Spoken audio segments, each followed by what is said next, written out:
торговом центре «Франт» открылся магазин «Галамарт». Татарстанская команда прибыла в столицу России накануне старта соревнований.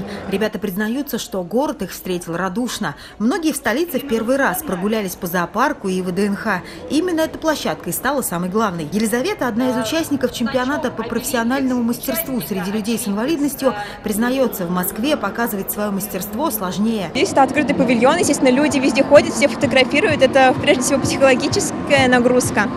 Сегодняшний день для представителей Татарстана стал удачным. Наши ребята сумели показать мастерство и принести в копилку сборной медали высшей пробы в компетенциях бухгалтерский учет, предпринимательство, фотограф-репортер и победительница Обилимпикса заслуженно в объективах телекамер. Впечатления были очень сильные.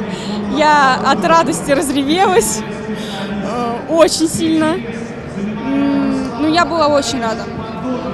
Я была благодарна всем своим наставникам. Настя Шастин – еще одна наша медалистка. Конкуренция в ее компетенции была очень высокая, предпринимательство.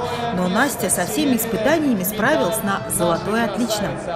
Мы должны были убедить наших экспертов в том, что моя идея может быть реализована, и она потом не рухнет впоследствии.